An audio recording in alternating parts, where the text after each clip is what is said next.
Hey YouTube peeps! It's me again, Lawrence, and for today's video, ang i-record naman natin is a story on how I became a registered nurse here in Canada, specifically Newfoundland and Labrador, without doing bridging studies and CAS, and I just did it less than a year. So hopefully you can learn from this story some tips, informations if you want to become a registered nurse here in Canada. So first, ano po ba yung ginawa ko kung paano ako naging registered nurse dito sa Canada? Of course, I did my research. Research in terms of I search every province on what are the requirements and how to process a license in their province. Okay? Kasi yung iba po dito, ang ginagawa is nagpa-process po sila sa Ontario kasi before, yun po yung pinakamadaling province to become a licensed registered nurse, and after that, tina-transfer na lang po nila sa province kung saan po nila gustong mag-work. So, of course, sa akin din po, nung time na hindi pa po ganun kadali mag-process, kasi yung time po na yun po yung time na naging registered nurse ako, nag-add din po ako ng Ontario sa aking NNAS. So, later on, i-explain ko po sa inyo kung anong NNAS. And at the same time, nag-add din po ako sa province kung nasan po ko ngayon. Kasi, yun nga po, sabi nila, mas madaling maging license sa Ontario before. But then, nagkaroon po ng update dito sa St. John's or dito sa Newfoundland and Labrador on how to process your license and to become a registered nurse here. So, feeling namin, kaya sila nag-update is that they are really in need of registered nurses here in this province. Actually, not just this province, but for the whole Canada. Okay? New Brunswick, Alberta, they also update their applications or on how to apply or how to have a license in their province. Same with St. John's. Medyo nahuli-huli pa nga ang St. John's, Newfoundland and Labrador. So yeah, I did my research on how, on what are the requirements and how to process my license here in Newfoundland and Labrador because I'm here staying as a permanent resident. Okay? Next, ano po yung ginawa ko? Nag-gather po ako ng mga requirements ko.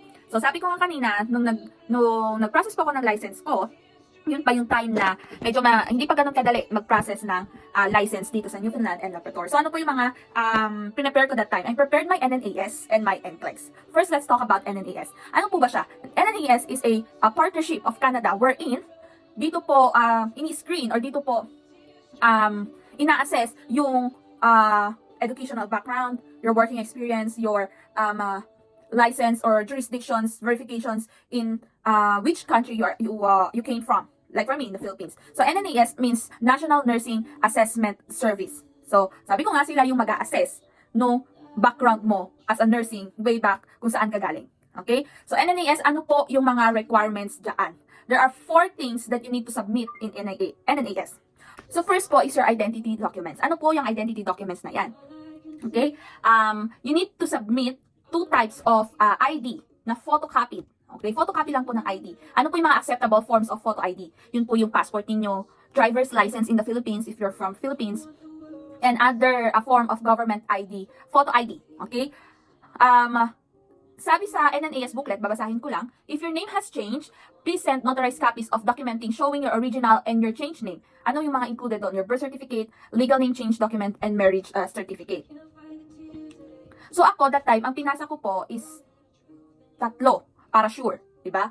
Ang pinasa ko po is passport. Pinotocopy ko po yung passport ko because I have a picture and a signature on there. Kasi ang kailangan po nila is photo ID na meron yung mukha mo, complete name, and your signature.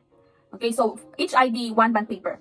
And ang pinasa ko pa is birth certificate and our SSS ID. Okay? So yun po yung pinasa ko noon, tagi-isang papel, each picture, and each photocopy of your IDs. Kailangan mo po yan ipa-certified true copy sa attorney. Any attorney that you know, you can go there and just ask for them to stamp that photocopied IDs those photocopies are true copies of your original IDs. So, kailangan may nakalagay doon na certified true copy from the attorney na pinuntahan nyo, date, place, their numbers, their license number, and everything. Just a complete stamp from them. Okay? So, yun nga. Sabi dito sa NNAS booklet, a notarized copy must include the following: the signature and seal of the notary public along with their address and phone number in case NNAS has to contact them, the date the copy was notarized, and a written statement. So, ito pa, isa pa. A written statement that the notary public has seen the originals, made the copies, and certifies that they are true copies of original documentations. And at the same time, they also need to put in a written statement that you are not in any form of relationships or you are not relatives. Okay, so wala kayong relasyon sa isa't isa, like a family, a brother, a cousin, or whatever. You need to put also that on your written statement. And of course, syempre lahat po na ipapasa natin dapat naka-English. Kung walang translation yung mga IDs na yan, kailangan mo pa pong, marami pang process Okay, so just choose a ID na meron na siyang translation into English. Okay, so that's the first requirements of NNAS. Number 2 is your nursing education forms. Merong 3 forms kang ida-download once you open your NNAS account, once you already paid your NNAS account. So, may 3 form na ida-download yon. Yung first is your nursing education form. Sorry. That nursing education form, you need to submit it doon sa college or school or university na pinag-aralan mo ng Bachelor of Science in Nursing. Ipunta mo sa registrar mo, sila po ang mag-fill out yan, and at the same time request for course syllabus, RLE summary, course description, and TOR. Yan lahat po na yan, I repeat, TOR, course syllabus, course description, and RLE summary, yan po yan, i-attach po ninyo doon sa nursing education form na fill upan din ng registrar. And then, yung registrar nyo po ang magsisend ng mga documents na yan sa NNAS. So, instructan nyo po sila na they are the one who can send the forms, or they are the only one who can send the forms to NNAS. But, ang ginawa ko po sa akin is that, yes, the registrar fill out my form, put the course description inside the envelope, course description, RLE summary, TOR. So, lahat ng requirements nasa isang envelope. Sinil po ng registrar namin, once na inassure po ng registrar ko na registrar namin na complete na po yung form, nafilapan na po yung form, lahat po ng details are complete, napirmahan na po nila, nalagyan na po nila ng stamp, nag-attach na po nila lahat ng requirements na kailangan doon sa form na yon, yung sinasabi kong TOR, course descriptions, course syllabus, and RLE summary. Isisil po nila yung envelope, lalagyan po nila ng stamp yung dun sa flap ng envelope, then pipirmahan po yun ng registrar namin, and then of course nakalagay sa labas na galing po yun sa school kung saan ako nag-college, at isa-send sa NNAS. And then, binigay po sa akin ng registrar at ako na po ang nagpadala sa NNAS. Pero ang sender, yes, ako po ang nagpadala. Ako po ang nagbayad. Pero ang sender is yung school po namin. Hopefully, na-gets nyo po. Okay? Ako lang po ang nagpadala, pero yung nakalagay na sender is yung school po namin na isa-send yun sa NNAS. Okay? Hopefully, na-enlighten ko po kayo about yan. Next is your form for employment.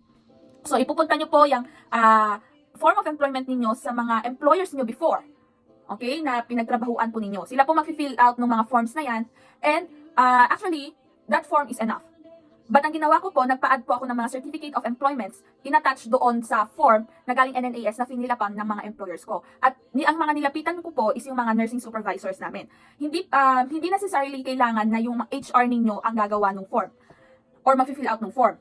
Ang pwede pong mangyari is yung nurse, yung ahead po sa inyo ng mga nursing supervisors, nursing head, yung chief nurse niyo, pwede niyo pong lapitan yung mga yan. As long as they are working on that hospital or kung saan po kayo nag-work or saan po yung history ng employment niyo. So, pwede niyo pong ipa-fill out sa kanila. But then, likewise with the nursing education, they should be the one who will send that form to NNAS. So, ang ginawa ko po ulit, make sure po muna na kumpleto lahat ng forms, na-fill up ng forms, napirmahan ng nursing supervisor ko, na-attach ko nila ang certificate of employment.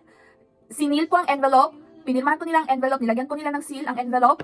Ang sender po is yung kung saan ako nag-work, nakalagay sa envelope sa labas is yung sender is yung kung saan po ako nag-work.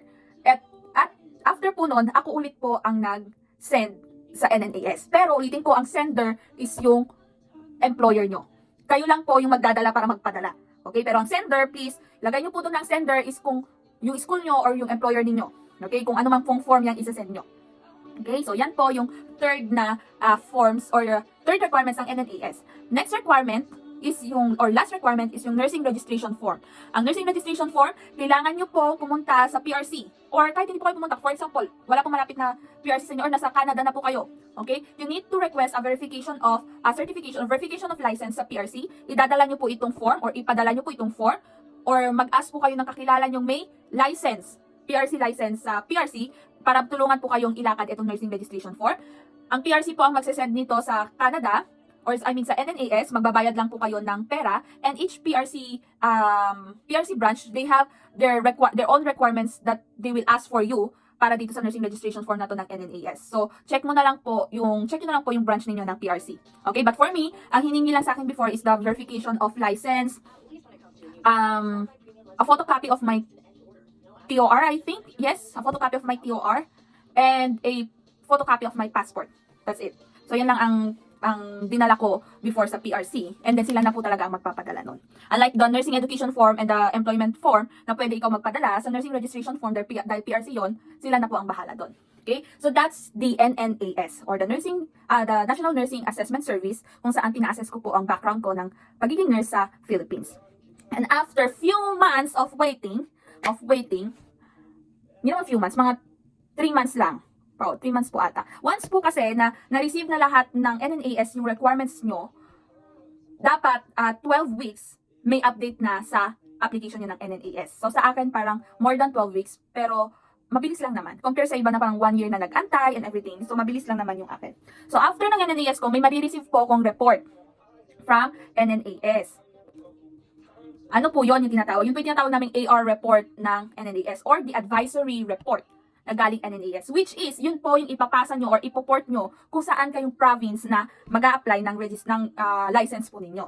Okay? So, later on, mag-jump po tayo after that. Next, you need also to prepare your NCLEX. Okay? Yung iba po, same with me also, nag-apply po ako ng US NCLEX New York. Dahil po ang Canada, ang form of examinations din po nila ay NCLEX. So, ang exam din po nila dito, yung mga graduate ng Bachelor of Nursing dito sa Canada na nag-aaral, ang form ng exam din nila ay NCLEX Canada. Same with US, NCLEX US. Same lang po sila ng exam. So, sabi sa akin ng NCSBN, if I'm not mistaken, the NCLEX, kasi minessage ko sila before about dyan. Tinanong ko kung same lang, kung naipasa mo na ba ang NCLEX from US, hindi mo na kailangan mag-exam ulit ng NCLEX Canada. So, sinabi sa akin, once na napasa mo na ang NCLEX in any type of NCLEX like NCLEX US to NCLEX Canada, you don't need to do another examination dahil pasado ka na. You just need to ask that state. Like for example, US NCLEX New York, na ipasa mo yung NCLEX dyan. Mag-a-ask ka lang ng transfer of license para ma-transfer yung license to, maipasa yung license doon sa NCLEX Canada. So, you don't need to do the examination again. So, nag-apply din po ako ng NCLEX New York. So for NCLEX New York, US NCLEX New York, ano po yung mga requirements? Okay? First is you need to do certifications. 2 certifications that you need to get from an approved online trainings. Yung sa akin po, kinuha ko po sa ceufast.com. Nagbayad lang po ako ng, if I'm not mistaken, that was $38 US dollars before. So, ang daming noon, pagkaroon mo ng account ng CEUFast, ang daming trainings, online trainings lang naman na babasahin, and at the same time may exam sa dulo, maraming iba't iba, pero dalawa lang ang kailangan mo for NCLEX New York. That is the child abuse and the infection control trainings. Dalawa lang. Child abuse and infection control trainings. Pag natapos mo po yan, you need to keep that certification dahil kakailanganin mo po yan pag in-apply mo na yung isang requirement ng NCLEX. Next, you need to gather another requirements. Meron pong 3 form na kailangan ng NCLEX. Number 1 is Form 1. That was online application. So, online lang po yan.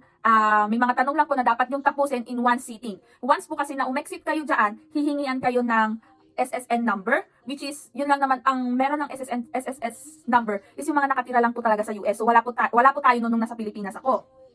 So, kailangan mo talagang tapusin yung mga questions and dapat ready na po yung mga requirements na hihingin sa'yo sa Form 1. That's online application, I repeat. So, sa Form 1, ang hinihingi po sa'yo, yung certificate na tinapos mo doon sa mandatory training, yung child abuse and infection control. So, i-attach mo yon. I-attach mo din yung, as far as I remember, may mga i-attach ka din na nursing credentials and personal credentials mo like birth certificate, passport, and everything. So, sabi ko nga, always prepare your requirements once na mag-i-start ka ng application. Just in case na may itanong, at least may mai-attach ka kaagad. Okay? Next form is your Form 2F. Form 2F is for your school again. So, yung Form 2F na inipupunta nyo na naman po yan sa registrar nyo, sa school nyo kung saan kayo graduate, and also ask for attachment ng TOR. So, you also need to pay a TOR again that they will attach on your Form 2F. So, sila po ulit ang magpapasa niyan. So, same with NNAS, ang ginawa ko, before po sinil ng registrar namin yung envelope, minake sure muna na complete ang details. Pirmado ng registrar, may stamp, complete na fill-upan, and na-attach ang TOR ko.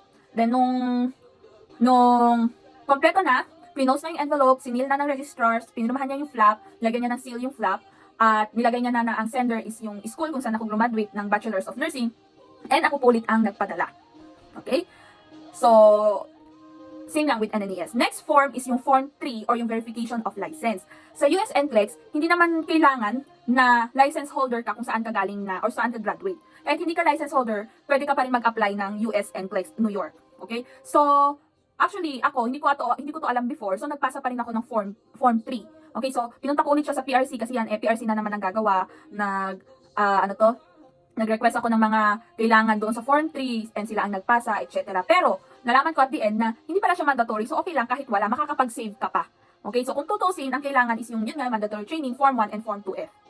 So yun po yung mga requirements ng NCLEX New York, and you just need to wait for your eligibility. For me, I waited for 1 month, exactly 1 month na nakuha ko yung eligibility ko to take NCLEX New York. And then, less than 24 hours, nakuha ko na yung ATT ko. Okay? So that's for NCLEX New York. Okay? So yan yung NNAS and NCLEX New York. So once na pasa mo na lahat ng mga requirements sa mga yaan, ang next mo na lang gagawin is to wait for the next update. So sabi ko nga kanina sa NNAS, you need to wait the advisory report kasi yan po yung ipoport po ninyo sa province kung saan po kayo kukuha ng license. So for us, here in Newfoundland and Labrador, pinort ko po siya sa Newfoundland and Labrador. Okay? And then, pag pinort mo po siya sa Newfoundland and Labrador, you need to make a Alinity account. That's their website for you to start to process your license here in St. John's. So, yung Alinity account, may mga fill-upan ka lang. It's an online website. Fill-upan ka lang, sagutin mo lang.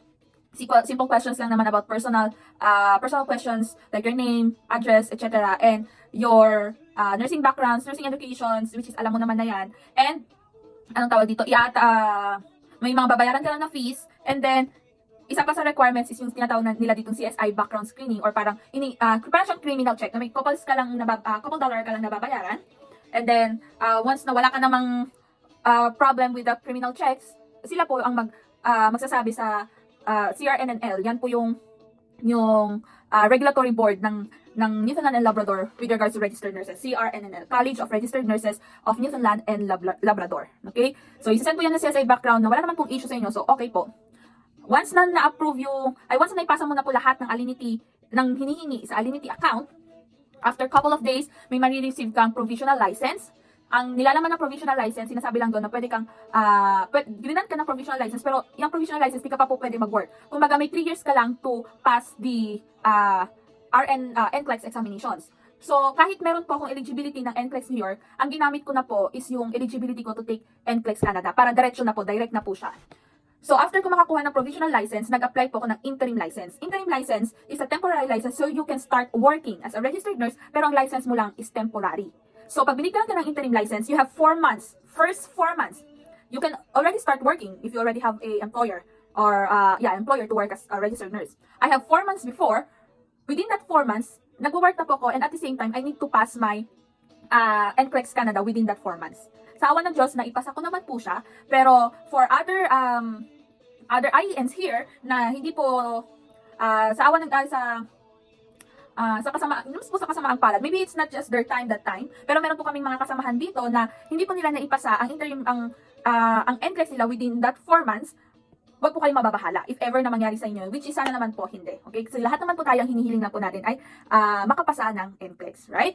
So, kung hindi nyo po naipasa yung NCLEX nyo within that 4 months, you can apply again an interim license. They will give you another 6 months. So, mas mahaba yung preparation mo. Pero may form lang po silang ibibigay sa inyo na need nyo pong ipa-sign sa manager ninyo na stating na, anong tawag dito, wala naman naging problem nung nag-work ka as RN nung within 4 months and yung skills and etc.